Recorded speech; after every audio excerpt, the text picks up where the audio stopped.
Hello YouTubers, Alaska Prepper here. Ladies and gentlemen, the price of food is going to skyrocket next year, and we are already starting to see the semblance of that taking place. But AP is not taking place here in the United States of America. Well, we've had pretty high food inflation all year long, and I would say the year prior to that. But next year, in my opinion, it's going to be a lot worse.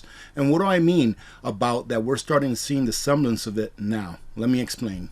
Here it says, global food import bills soar to alarming levels as poor countries are on the brink of crisis.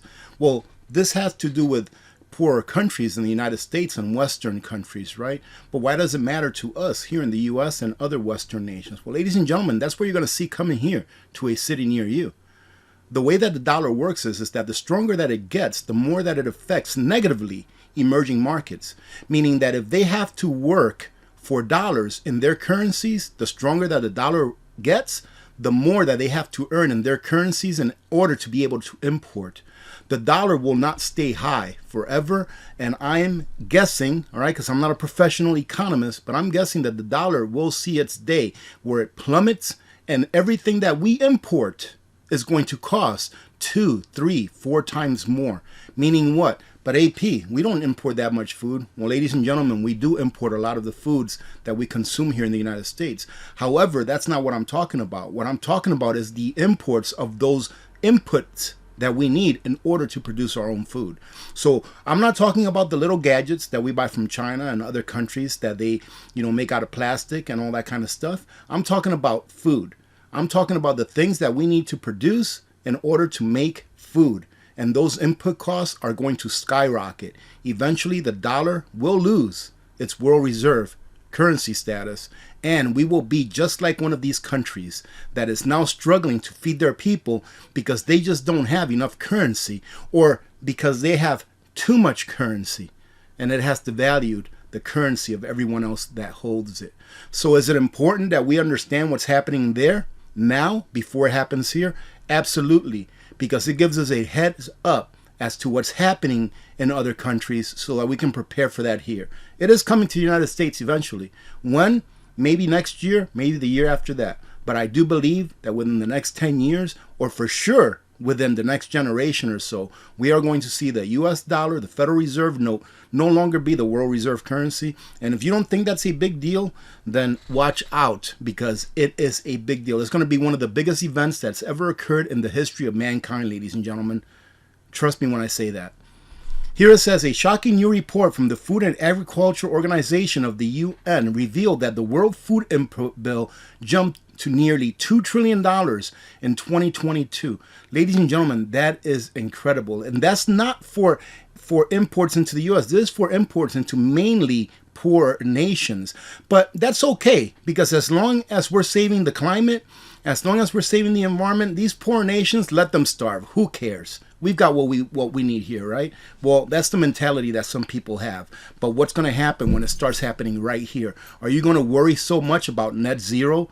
All right? Are you going to worry that much about net zero when you can't put food on your kids' tables? That's why you need to prepare right now and see what's happening in other places where these policies are affecting them right now.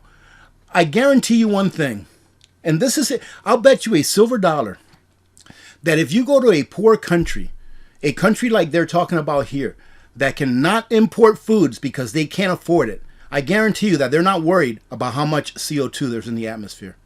I guarantee it. They're worried about being fed. Well, you know what?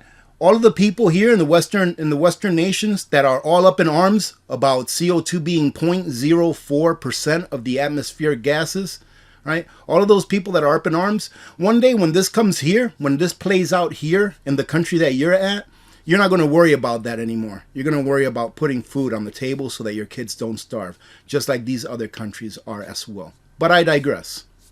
Let me continue on here. It's jumped $2 trillion in 2022 amid soaring inflation due to several factors, including currency's depreciation against the US dollar. We just talked about that. The war that's happening in the big U with the big R, and this weather pattern that we are seeing occur again this year for the second year in a row, called La Nina. Right? It says that the Food Outlook expects the tab for imports of wheat rise corn, vegetable oils, and all other form of farm goods will jump to an all-time high and about 10% increase over the record levels of 2021. So it's going to jump even higher than what it is now. Although the agency expects demand destruction in response to elevated food prices and depreciating currencies against the US dollar. Let me go ahead and talk about this very last line here, ladies and gentlemen, because right here, this says a lot. Although the agency expects demand destruction in response to the elevated food prices and depreciating currencies against the US dollar. Demand destruction is when you stop buying something because it's too expensive. And what they're talking about here is food. And that to me is disgusting. It's disgusting that these politicians and these policymakers, Federal Reserve, World Bank, whoever the heck it is, that they're looking forward to this happening so that inflation will stop going up instead of doing what it takes in order for inflation to stop. And what is that? It's sound money. Let me tell you, if we switch our monetary system over to sound money, there will be a lot, and I'm talking about a lot of suffering, and everyone will suffer. Everyone across the board will suffer. But doing it the way that we're doing it now, continuing to inflate the money supply, everyone will suffer with the exception of those that are sitting atop right now. So what do you want? Do you want everyone across? Do you want equity? Do you want equality?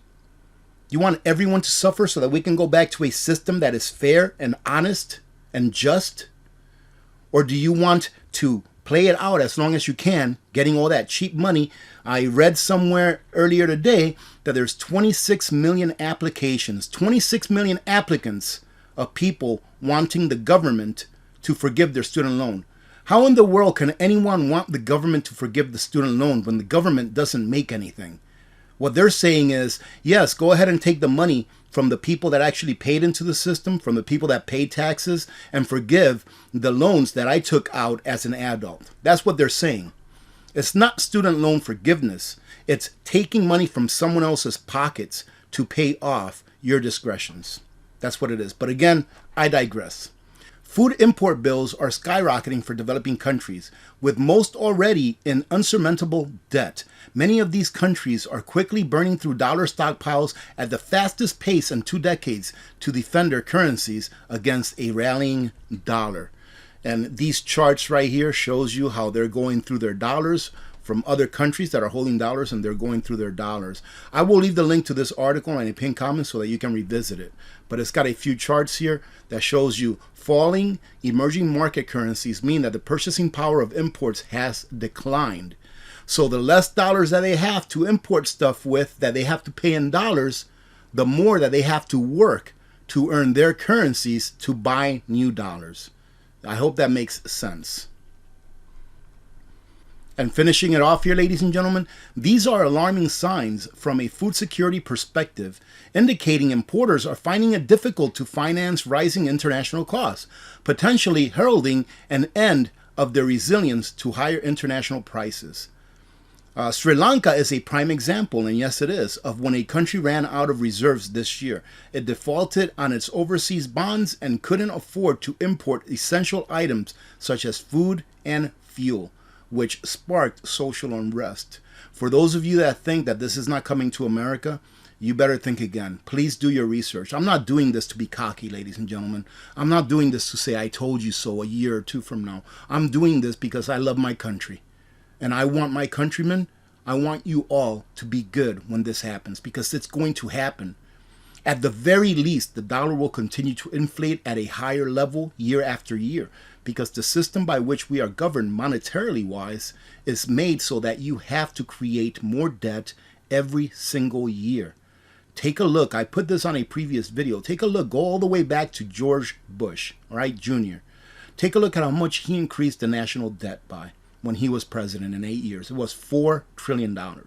Then after President Obama took over, he increased it in 8 years by $8 trillion. And then when President Trump took over, in just 4 years, he increased it by $5 trillion, which was more, cumulatively speaking. If he would have been there for 8, it would have been over 10 trillion. So he increased it even more. And then look at the president that we have now. In just 2 years, the national debt has increased by over $5 trillion. It's not going to stop. You're going to end up paying more for everything that you need to live, and you're going to end up having to work more for the same things. So you have to get prepared now. And to finish it off here, ladies and gentlemen, the higher costs for imported energy and fertilizer are behind the foreseen increase input costs. Both are particularly relevant in import bills, posing strains to the current accounts of low-income and low-middle-income country. The report said, adding that, as a result, some countries may be forced to reduce input applications, almost inevitably resulting in lower agricultural productivity and lower domestic food availability. But hey, as long as we save the nature, as long as we save nature, it's okay. As long as I can turn my lights on and turn on my tap water, because I live in this country here that has that infrastructure available, it's okay if we do this to these poor nations. Let them starve. All signs point to a troubling 2023. There are several signs that the global food crisis could intensify next year. Several countries could be on the brink of unrest and, I would say, starvation. Ladies and gentlemen, I am working on a video that I hope to put out later on tonight, if not tomorrow morning before our live stream. Check it out because it's going to be a fun video. It's going to be an all-day cooking video of me cooking all of my meals with foods that have been past their best by date by years. I'm talking about years and years and years, all right? So if I don't put that video up and you don't hear from me for a few days, maybe it's because I had to go to the doctors, all right? But no, that's going to be a fun video. I'm in the middle of recording it right now, so check that out. Like I said, it may come out later on tonight, if not tomorrow morning. Other than that, hope to see you tomorrow on Sunday's live stream at 9 a.m. Alaska time, 1 p.m. Eastern time, where I will be giving away 4 advent calendars of some real fancy teas that my wife picked up in a local tea shop here that's a very, very fancy or high quality tea shop. So see you tomorrow at 9 a.m. Alaska time, 1 p.m. Eastern time. Other than that, I hope that you have a great day. Remember to be good to each other. When good people do good things happen. Remember to reach one, teach one, and repeat. If we all did this, the world would be a better place, and you know that it will be a better place. Many blessings to every one of you and your families. God bless America. I'm Alaska Prepper, and I'm out. Nutrient survival isn't just survival food. It's special ops grade. Built to the nutritional standards of the U.S. Special Ops and packed with 40 essential nutrients. Formulated to sustain energy, sharpen focus, and keep you and your family thriving during any emergency. Real food, real ingredients. Oh, and a 25-year shelf life. Our meals will kick your taste buds in the mouth and have them coming back for dessert. Yeah, we've got that too. So whether you're digging in or bugging out, you don't just survive an emergency situation, you thrive in it. Nutrient survival. Feed your freedom.